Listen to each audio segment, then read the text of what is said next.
안녕하세요 여러분. 히스토리 채널 바이블의 이호영 목사입니다. 오늘은 모든 사람을 위한 구약 족장시대 그 마지막 시간으로 믿음의 조상들이라는 주제를 가지고 말씀을 나누는 시간을 갖겠습니다. 족장시대에는 4명의 족장이 있다고 말씀을 드렸죠. 그게 누구죠? 바로 아브라함, 이삭, 야곱, 요셉으로 이어지는 믿음의 장자의 계보입니다.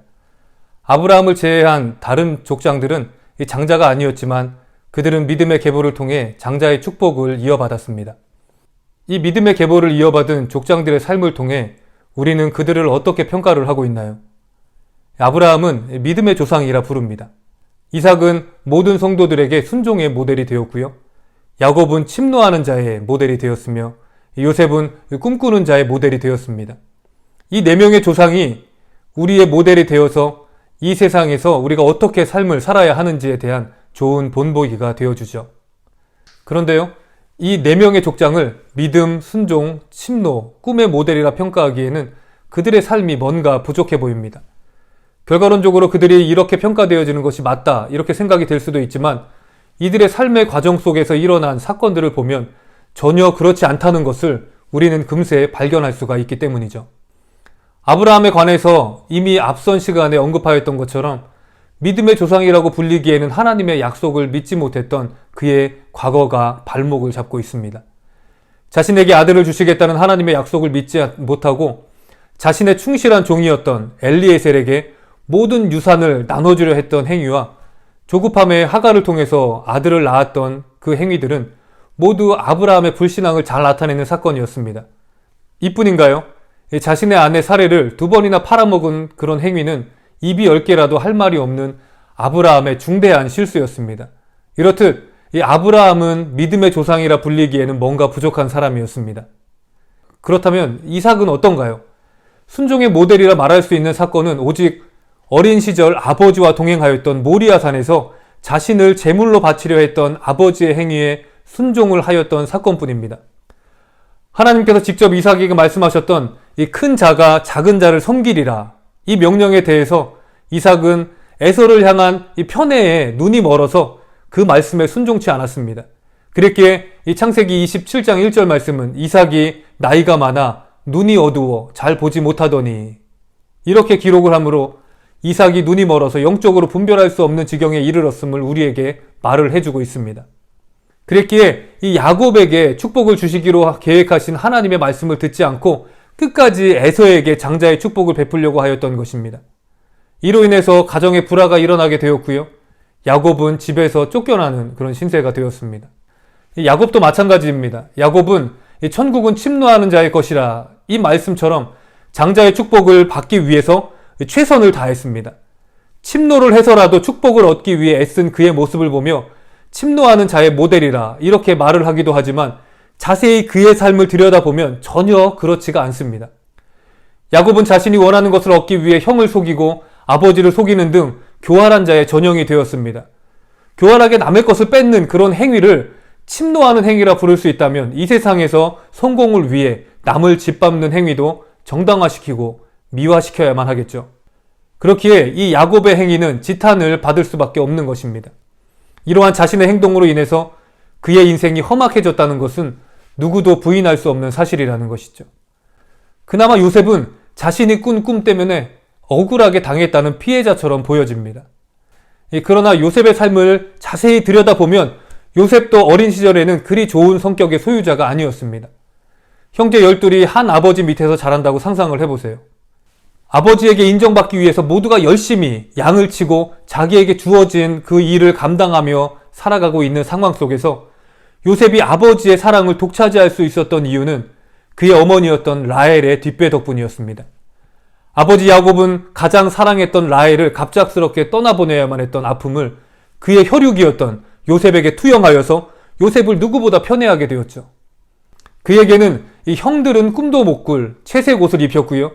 형들과는 다르게 아버지의 장막에 거하며 아무 일도 하지 않아도 사랑을 독차지함으로 형들에게 질투의 대상이 되었습니다. 이러한 자신의 상황을 전혀 알지 못하는 눈치 없는 요셉은 형제들이 자신에게 절을 하게 된다는 꿈을 2번이나 꾸었다며 형들에게 자랑하는 잘못까지 저지르게 되었습니다. 사실 악한 의도는 아니었지만 상대방에 대한 배려가 전혀 없는, 눈치 없는 요셉의 행동 때문에 결국 자신과 형들을 불행하게 만들었다는 말이죠. 물론 이러한 요셉의 행동으로 인해서 형들이 요셉을 팔아넘긴 행위를 정당화시킬 수는 없습니다. 분명 잘못된 행동이고 해서는 안 되는 범죄를 그들이 저지른 것이죠. 그러나 이 요셉도 이 일에 무관하지 않다는 것을 말씀을 드리는 것입니다. 이 시점에서 4명의 믿음의 조상들의 삶을 한번 되짚어 볼까요? 믿음이 없었던 믿음의 조상 아브라함, 하나님의 말씀에 불순종하였던 순종의 조상 이삭, 하나님의 약속을 기다리지 못하고 자신의 교활함을 이용해서 장자의 축복을 빼앗은 침노하는 자의 조상 야곱, 자신에게 주신 축복을 눈치 없는 행동으로 깎아버린 꿈꾸는 자의 조상 요셉. 과연 이들이 믿음의 조상이라고 불리는 F4 타이틀을 갖기에 충분한 자격이 주어졌던 사람들이었을까요? 아닐 겁니다. 분명 이들도 우리처럼 이 연약한 믿음의 소유자였거나 잘못된 성격의 소유자였습니다. 그러나 이러한 모난 돌과 같은 4명의 족장들의 삶을 통해 우리는 오히려 감사해야만 합니다. 저들도 나와 별반 다르지 않다는 것을 깨닫는다면 우리도 믿음의 조상이 될 수 있는 충분한 자격이 있다는 것을 알게 되기 때문이죠. 창세기에 이 족장들의 삶을 기록한 모세의 의도도 바로 여기에 있습니다. 모세의 이야기를 듣고 있는 청중들이 누구인가요? 바로 출애굽하였던 이스라엘 백성들이죠. 이들은 틈만 나면 불평하고 틈만 나면 애굽으로 돌아가자 이렇게 외쳐대던 그런 사람들이었죠. 지금 광야의 길이 힘들고 가나안으로 가다 죽을 것 같으니까 포기하고 그냥 애굽에서 종살이나 하며 살자, 이러한 말이었습니다. 핑크빛 미래를 꿈꾸며 애굽을 떠나서 가나안으로 향했는데 돌아오는 것은 애굽보다 못한 죽음이 그들 앞에 놓여져 있었다는 것이죠. 목마름과 배고픔, 더위와 추위, 그리고 가나안을 정탐했을 때 알게 된 아낙 자손들의 존재로 인하여서 자신들은 가나안을 차지할 수도 없는 메뚜기와 같은 존재라는 사실로 인해서 그들이 낙심을 할 수밖에 없었다는 것입니다. 이로 인해서 자신들을 인도하신 하나님과 모세를 원망하며 화풀이를 하였던 것이죠. 그런데 알고 보니 자신들의 조상이었던 아브라함과 이삭과 야곱과 요셉도 사실 자신들과 별반 다를 바 없는 그런 사람들이었다는 것이죠. 그들도 현실의 장막에 부딪혀서 잘못된 선택을 하기도 하였고요. 불순종을 일삼는 등 순탄치 못한 길로 자신들을 내던지는 그런 부족한 자들이었습니다. 하지만 모세는 이러한 부족한 자들을 들어서 믿음의 조상으로 삼으신 하나님의 그 은혜에 주목을 하였던 것이죠. 잠언 16장 9절 말씀처럼 사람이 마음으로 자기의 길을 계획할지라도 그의 걸음을 인도하시는 이는 여호와시니라.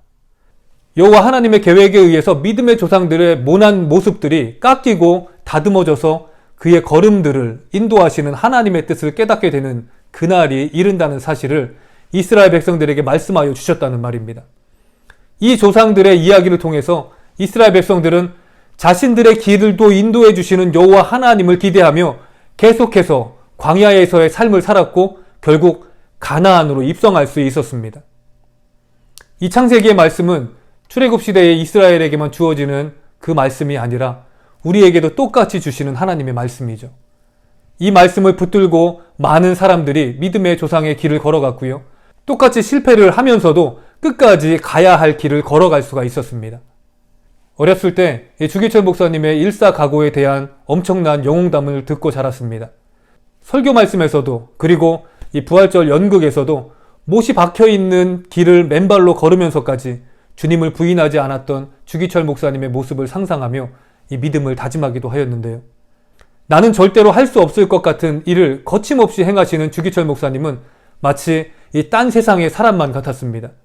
그런데요, 이 주기철 목사님의 막내 아들이신 주강조 장로님의 눈에 비춰진 아버지의 마지막 모습은 제가 알던 목사님과는 매우 달랐기에 충격적으로 다가왔습니다. 마지막으로 일본군에 끌려가실 때 주기철 목사님은 자신의 죽음을 직감하셨는지 그들에게 끌려가지 않기 위해서 집 툇마루에 있는 난간을 부여잡고 버티셨다고 합니다. 그렇게 질질 끌려가시는 아버지의 모습을 말씀하셨던 주강조 장로님의 간증은 주기철 목사님이 내가 생각했던 것보다 훨씬 인간적인 분이셨음을 보여주셨습니다. 지금도 주님은 부족하지만 주님의 길을 끝까지 걸어가려는 자들을 연단시키셔서 믿음의 조상이 되는 은혜를 베풀어 주셨고요.